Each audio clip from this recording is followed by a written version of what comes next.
The soldiers who arrested Jesus brought him to the Pharisees and Sadducees. "You think you are equal to God?" they asked him. But Jesus wouldn't say anything. The Pharisees didn't care if he answered or not. "Guilty," they shouted. "He is guilty of blasphemy." And the penalty for blasphemy, for saying you are equal to God? Death. There was a problem, though. Even if the Pharisees and Sadducees said Jesus was guilty, they weren't allowed to kill anyone. Only the Romans could do that. So they dragged Jesus to the Roman governor, Pontius Pilate. Pontius Pilate looked at Jesus and asked, "What have you done that has made everyone so angry?" But still, Jesus wouldn't say anything. "I don't see anything wrong with this man," Pilate said to the Pharisees and Sadducees. But they all yelled back, "According to our rules, he needs to die." Pilate didn't know what to do. He didn't think Jesus deserved to die, but he didn't want the Pharisees and Sadducees to complain about him to the other Roman leaders. Staying out of trouble was the best way to keep your job as a Roman governor. Maybe the troublemaker had to go. So Pilate gave in. He washed his hands in front of the crowd, which was a way of saying, "This isn't my fault."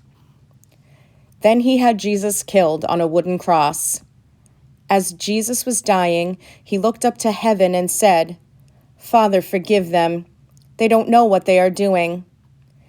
Even at that moment, Jesus was forgiving. Even at that moment, he was loving. The sky turned dark. Jesus died. Then the ground began to shake. A Roman guard standing near Jesus saw everything that happened and said, "This man must have been the Son of God." But it was too late. Jesus was dead. Jesus' friends didn't know what to think. How could Jesus be the Messiah, the blessing for the whole world, if he wasn't even alive? Jesus had done some amazing things while he was living. He'd shown everyone what God the Father was like.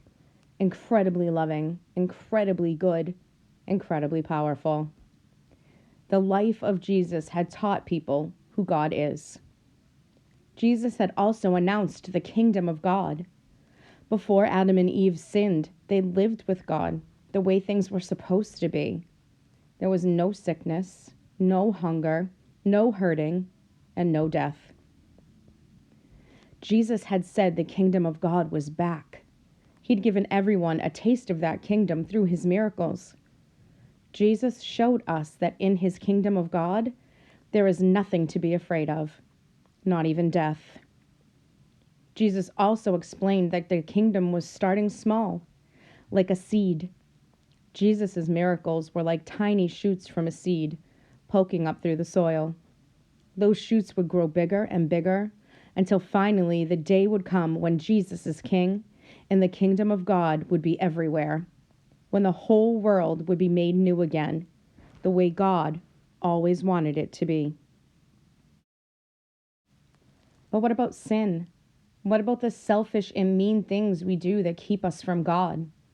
Did Jesus do anything about that? He sure did.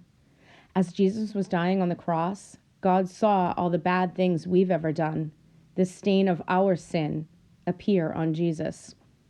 Jesus became dirty with all that sin so that we would have a chance to be clean, so that we could be with God again. Jesus died so we wouldn't have to.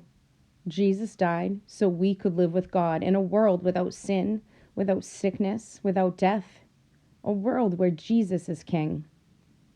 You're probably asking, if Jesus died, how can he be king? That's a good question with an even better answer. Because Jesus didn't stay dead.